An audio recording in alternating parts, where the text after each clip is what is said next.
Welcome, everyone. Welcome back to Balancing Act. I'm Sam McEwen, along with my co-conspirator, cohort, partner in crime, Linda Wilson. And we have the incomparable Quyen Lee on today. I've known Quyen for a number of years here in Tampa, Oldsmar. Quyen is a realtor. She specializes with seniors, and she's just a very interesting person, has a lot going on in her life. And so we really thought talking with her about her TV show, her radio, the podcast radio type things she does, and she's a realtor, and she's a top performing realtor, so that means she's busy, and she's also on the board of the Upper Tampa Bay Regional Chamber of Commerce, and among other things. So Quyen, welcome. Hi, welcome. Thank you so much for having me today. What a treat. So I know Linda's chomping at the bit to get to the first topic, so we will. If you have watched the HGTV program House Hunters, you may have seen Quyen. So Quyen, could you tell us a little bit about that, and what was your favorite episode, or what do you have going on there? So I did House Hunters probably about 10 years ago was my first episode. And what an amazing experience to see all the behind stuff that they do. It's just really amazing to see how they put it all together. And it really is about the buyer's love story, how they come to find the house, some of the feelings that they went through. It's really a love story documenting how they got to it. Oh, wow. Okay. Yeah, that's awesome. Have you been doing it off and on since then? So far, I've had 8 episodes, and last I heard, I was probably the only one, or probably the second, of the agents in the nation that's had that many episodes. Oh, wow. Okay. So, what was your favorite? There's been so many bits and pieces of it that I love. There's certain love stories that I love, how the couples met. I love how they interact with each other, the little banters that they have. And I've got to tell you, so we have a hot mic on us the entire time, right? And in between takes, we're just kind of talking, kind of just passing the time. I think the conversations when the camera is off, but we still have a hot mic on and we forget that mic is on, that's the most interesting. And did you do that here locally? All of it is local, yes. Wow, okay. In Pinellas County, but I think I did a couple in Hillsborough and Pasco as well. Okay. And I did one in Oldsmar. No, I did 2 in Oldsmar. Okay. And I think that's one of the ones that we saw. My roommate and I are just big fans of HGTV, and all that we get all sorts of great tips from the different shows, and so. The producers love it when you're sitting at the edge of your seat towards the end and you're like, which house did they buy? Was it 1, 2? Was it 3? Which one was it? And my roommate and I are always like, well, I would imagine that they look at more than 3, but you take the ones that. Right. It's reality TV. So we have to take what we can and sensationalize it just a little bit. But, it's amazing the variety of styles, and what the thing we always laugh about is it seems like the couples never agree on what they want. That's definitely real life. And the budget is always a little bit unrealistic. The expectations are a little bit unrealistic, but it makes for a good TV show because it's real life. I mean, as agents, I see it all the time. Right. It's actually more real than most of the reality shows. So we just like it as real as possible, for sure. Yeah, I would imagine that the just real life buying a house. I know how my wife is, and a little bit. She's gonna see this, Sam. So be careful what you say. Yeah, I know. But we must have, when we first bought our house in Cheyenne. Then now that's been, we've been here, I don't know, 17 years ago or so, something like that. We must have looked we looked for over a year before we bought. But we basically told our realtor, look, we're going to go to open houses. We're going to do this. If you find something we want to get in and you're not around, that's before now with the pandemic, that opened up a whole bunch of, different ways to get in, and you have virtual tours, you have all that kind of stuff. And back in 2009, they didn't have that kind of, 2007, I think, is when we started looking. But we didn't agree on stuff. We had certain things we were looking for.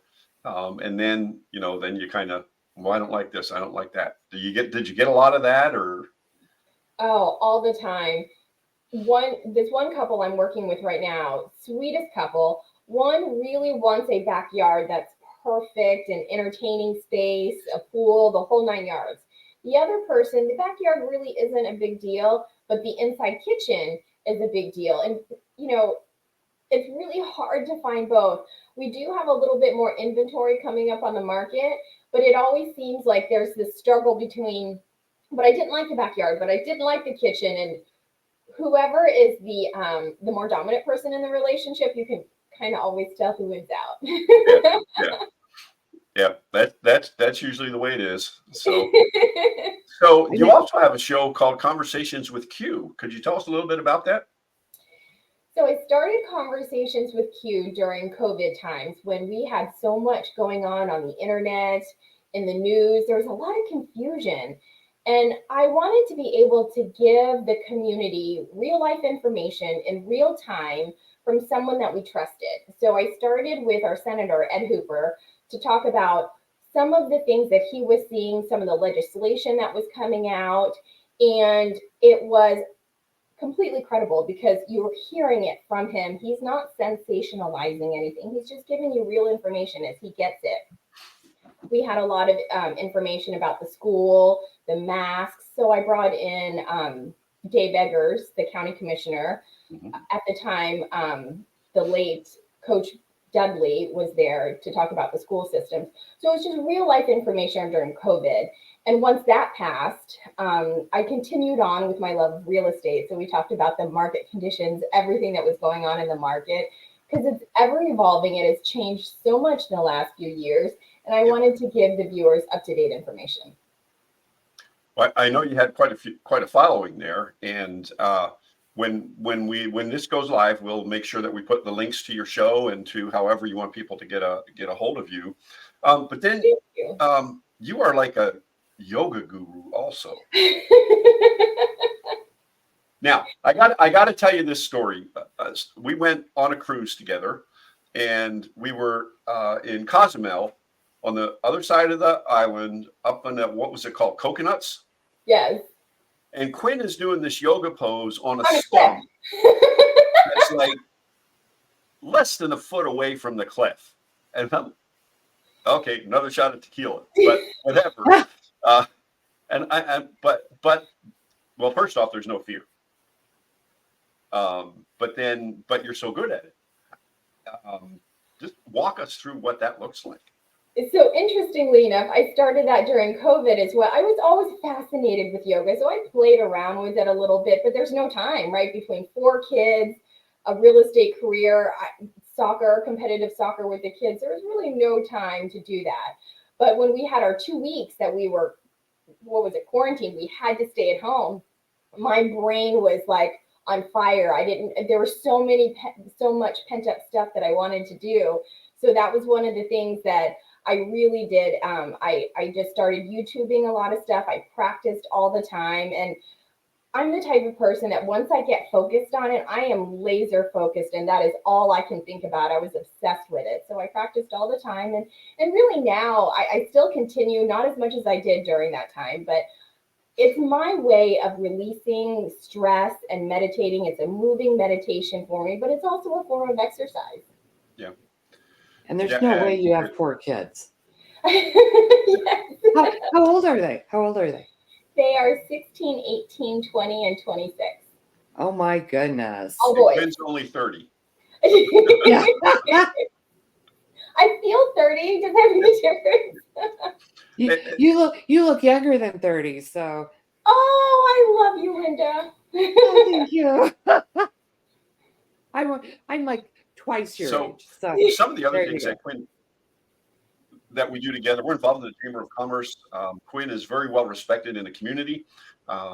Obviously, you can tell she's very outgoing, very bubbly personality. And, we talk about balancing act, living life in harmony with your life, with your finances, with your work, with family, everything, all those time constraints. So, how do you live in harmony with everything that you got? I know you got a gazillion things going on, right? And so, how do you manage to keep things just so you don't go crazy? Oh no, I'm crazy. This is my So I have to tell you, we'll just get a little personal now, right? So before I just got a divorce. So in my married life, we were able just to kind of work it together. He was a stay-at-home dad. I worked together. We shuttled the kids to different soccer tournaments and practices, and he was able to provide me a distract-free home environment so that I can focus on work. We also have several rentals. So there was always things going on with the kids, with my work, with the rentals. So he was really able to help me a lot. I think I could not have done it without him in that time for sure. But post-divorce, I can say I'm still learning. I'm still struggling a little bit. It's a stumbling block for sure. But I am super organized when it comes to my work and when it comes to my calendar. If I schedule something, it's in the calendar and I live by my calendar. There's no way to double book because I only have one calendar that I work off of, and it's color coded. Do I still? You and Linda get along great then. Oh, yeah. It's the only way Definitely. to live life, right? Oh my gosh. And I have like 4 or 5 different colors. So Yes, you have to color code it so you kind of just see it visually real quick before you actually even read it. yep. So, did you say you only have one calendar? What do you do with people that use a calendar and send you invites that's not the calendar you're using? It's my Google Calendar. Everything No, goes in my okay. Google Calendar. So you just move everything over to that. Yes. Okay. All Yep. right. And I Well, I color. know you're extremely organized. I also know you're not a morning person. Everyone has their faults, right? That is my Yep. weakness. We give Quyen a hard time because she never makes the morning meetings, but that's okay. Well, I've changed a new leaf. That is one of my goals. I will always be at the board meetings now in person. Oh, okay. Oh, wow. Don't they start at Awesome. like 8 or 7:30 or something like that? Yeah, they start at 8. Okay. Yes, but Doug promises that he's going to make my coffee for me every time I go. Okay. So, Well, you have to have those things that help make things doable, right? Right. Yeah. So And I did make a commitment to be on the board, and I was trying to reevaluate some of the things that I can do better at. And being on the board was one of those things where I wanted to see people in person. I think there's something about being there live. This is great if that's all we have, but it's always better in person. yeah. Yeah. most definitely there's a different energy. Yeah, Yeah. you can feel the vibe in the room. Yeah. So, outside of house hunters, what do you see in the real estate market right now, especially in Florida? Oh boy, that's a loaded question. I know. The last few years we were seeing double digit growth. It was amazing for people. They had so much equity in their home. They would put a house on the market and hours later you would get multiple offers. Last year we were seeing that it slowed down just a little bit. Now we're definitely seeing a stagnation. I really think we're plateauing for this quarter, maybe even until next quarter. I hear rumors that we're going to have a dip in pricing. I'm not really seeing it just yet, although I do feel that's where it's going to trend because days on market has increased. We're looking about an average days on market of about 2 months in Pinellas County, a little bit more in Pasco County. The the home the home sale price hasn't really declined. I saw some reports where it's plateaued. I saw some reports where there was an incremental decline of about 0.3%. So with more inventory going on the market and a little bit less demand because of interest rates rising, I do feel like we might see a little bit of a decline in pricing. Yeah. Well, and that's not just Florida. That's kind of all over the board. Um, I do feel like that is all over the board. yeah. Although I have seen numbers where just Florida has plateaued more than other places in the nation. Well, Yeah, well, it went really crazy too. Yeah, that is true. but you should see that pick up. I mean, some of that's seasonal, right? And as you get near the end of school. Absolutely. And so I'm not really sure if we're looking at overall market conditions or if it's a seasonal thing. Yeah, see, Denver's market hasn't really slowed down in probably since 2008 or 2012. When was the last? Yeah. When was the last bust? Is that where you're from? I'm in Denver. Yeah. Oh, okay. So they're still building like crazy out here. It's insane. Oh, that's good. I lived in Grand Junction for a little bit. Oh yeah. Did you like That's it? a pretty area. I loved it. Yeah. So right now with interest rates are high, prices are, the price is the price. What kind of advice would you give somebody who first time home buyer or somebody who's looking to upgrade or downgrade? What would you tell them to look for? Should I just wait and let the interest rates come down? What should I do? I think it's never a good idea if we're trying to time the market. So I think buyers have to reevaluate what is going on in their own life that is making them make a move. If it's a time in your life where you feel it's good to buy a home, and I'm a big proponent of real estate, I'm a big proponent of home ownership and investment in real estate. So I would always advise, especially for home ownership, if you haven't bought a house yet, we're coming into a buying opportunity. So yes, last year interest rates or a few years ago, interest rates were really, really good. However, we were seeing $50,000, $60,000, $70,000 over list price. Now we're not seeing that over list price, but we're seeing a little bit of an interest rate increase. So you can buy the house now if it fits in your goal and in your lifestyle, and then later on reevaluate where those rates are going to be, and should you refinance. But it should always be in your life right now. Is it a good decision? Is it a good decision not to time the market at all? Yeah, and if it's a good fit at the time, the interest rate and the price really don't matter if you can. It's irrelevant. You're going to be Yeah. living in the home anyways. And actually, interestingly enough, so I just talked to a friend of mine. She put her house on the market. She bought it 4 years ago, and she's putting it on the market now because she's going to cohabitate with her boyfriend. And we were looking at proceeds. She will be walking away with $128,000. She said that's life changing for her. So in 4 years, she made $128,000 profit ish, right? So if she was renting within that time, she would not have been able to get that money out. So did she put some money into it? Sure. So let's just say she put, I don't think she did, but let's just say she put that $28,000 into it. Okay, well, she's still walking away with $100,000 profit because that's what real estate does. I mean, it's always going to be an appreciating asset. So I know you work a lot with seniors. What would you tell a senior who's, they're empty nesters now, they're in their late 60s, early 70s and looking to downgrade? What should they be looking at? Lifestyle really is a big deal.